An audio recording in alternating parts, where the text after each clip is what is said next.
Hello, I'm Dr. Sam Hancock of the EmeraldPlanet and EmeraldPlanet TV.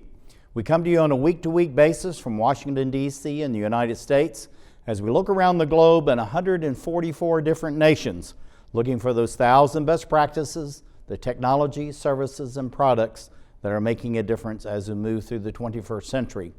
And as we have a planet of 9 billion people by 2038 and possibly 12 to 13 billion by the end of this century, how are we going to be able to take care of all these people on planet Earth?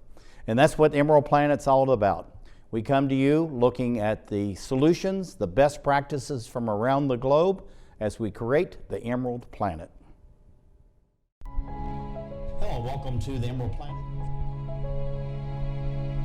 We're making a difference as we move through the 21st century. And seeing the long-term impacts of climate change.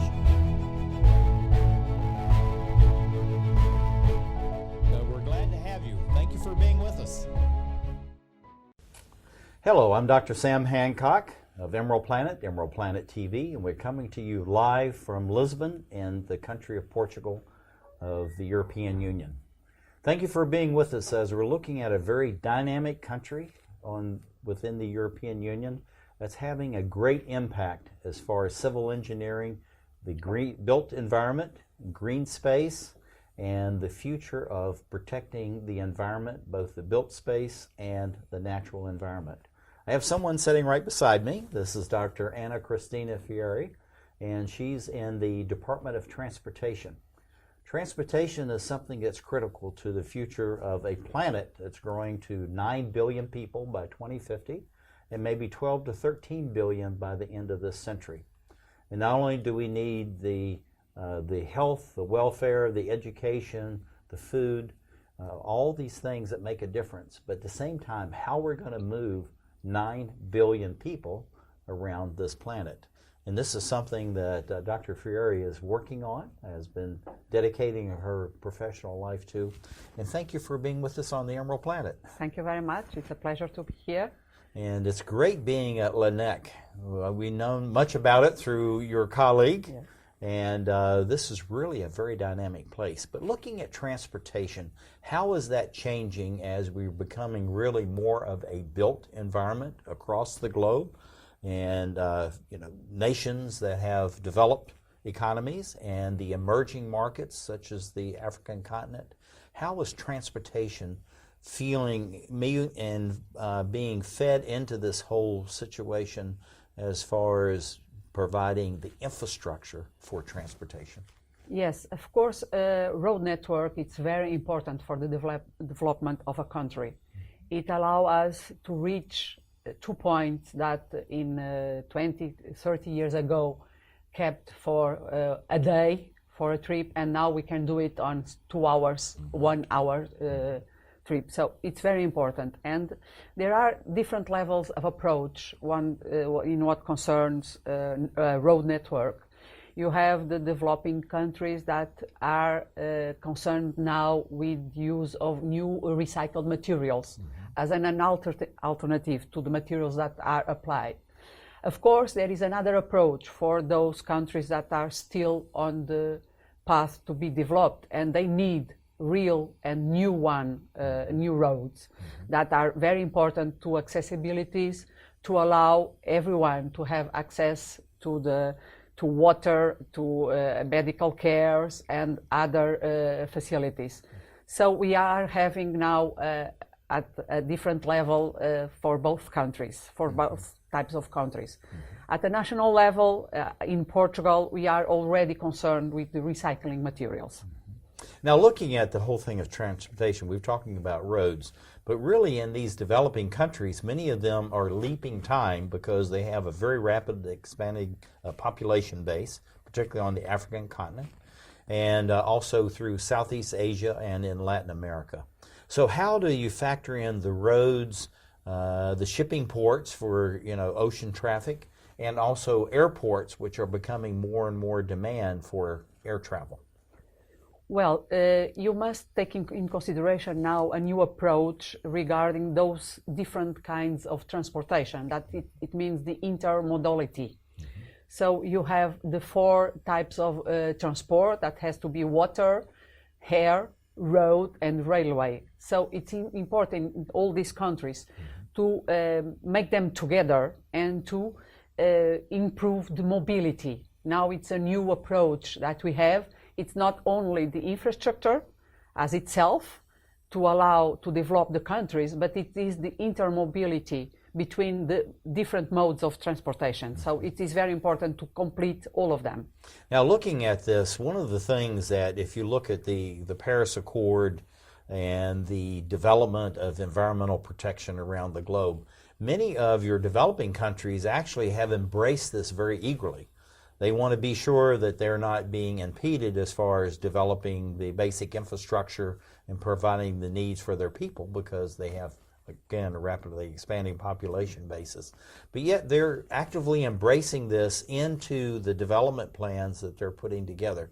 Why do you think such developing nations are doing this maybe more advanced than some of the developing countries or the developed countries? I think it is important to learn with the mistakes that were done by other countries. It is important. I think our role as being part of a European community or other countries that are at least at another developing level, it's to give information, to give advice, to give technical support to those countries that they can begin or develop their infrastructures, networks on a much better way without doing the same mistakes but perhaps we have done by using raw materials everywhere when we can use recycled materials, or not preparing the roads for the development of the countries in what concerns for the traffic solicitations. That's important to do. Now, looking at this whole thing, we've had conversations with your colleagues here as far as what's called new water.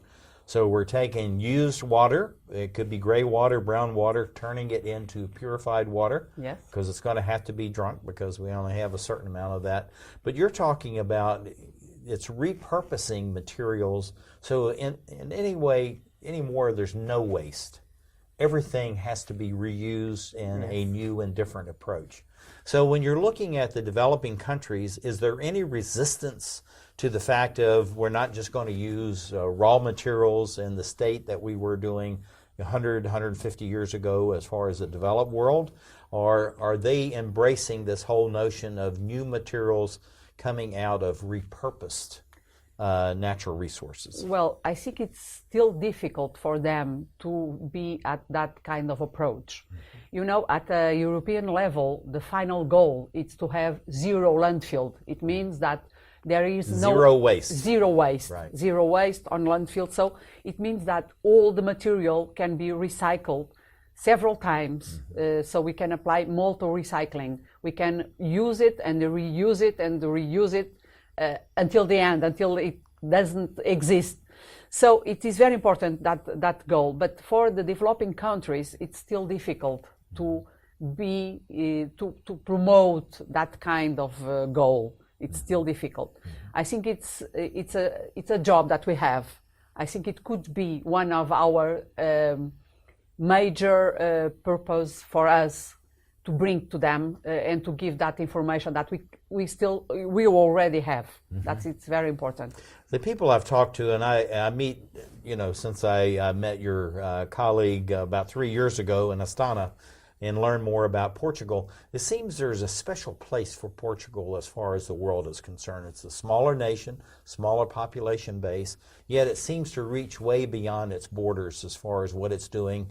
The education of its people is very key and important.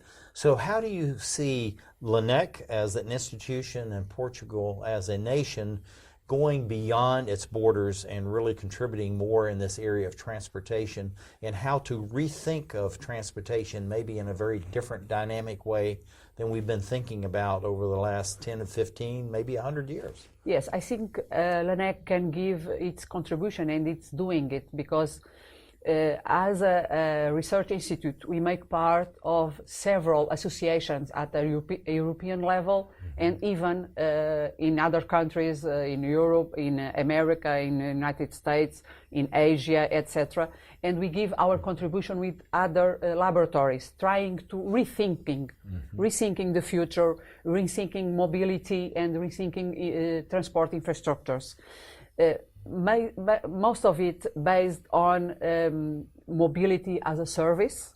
So it's another approach. It means not having, everyone doesn't need to have a car, but we need a service. We just need a service that pick up us from one point to the destination. So this is the next level, and we are participating in giving our contribution on this approach. You're actually already embracing and entering what's called the shared community or Yes. shared space. Yes. And so automobiles, housing, I mean, there's so many things that's actually now working in this shared space. How do you at LNEC define this concept of shared space, shared resources, and how do you see that impacting where we're going in the 21st century? I think it's the right way. My personal opinion, it's the right way. It's impossible to continue buying and having things just to have a car, just to have a house. I think the final goal is to share and to give and facilitate the service that allows everyone to have the same access to that facility, you know? That's the only way. I think it's the future.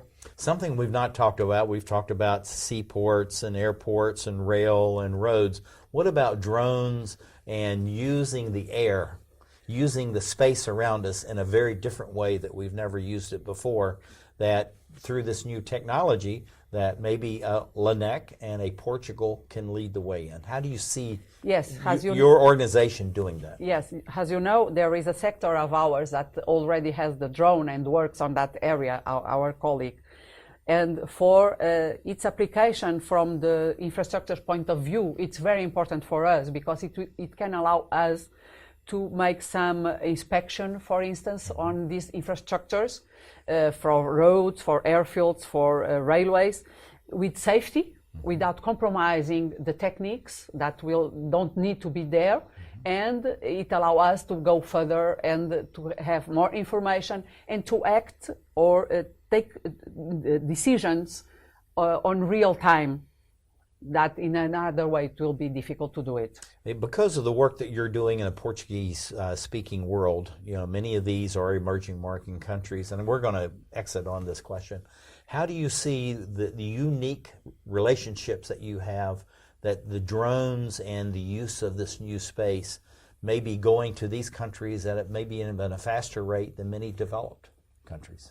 It could be an excellent tool to apply to those countries, because sometimes there are places that are not so accessible, and we can get information and present them information that they don't have, and that could help them to decide for for further works to continue. I think drones can be the future. Transportation is yes, concerned. also on transportation area, of course. What do you see for yourself over the next 5 or 10 or 15 years? Well, for myself, be quick. I work on the area of recycled materials. I will keep going on trying to transmit the importance of these materials and their use in roads and airfields. Yeah, thank you very much for being with us. Thank you very much. We create the Emerald Planet.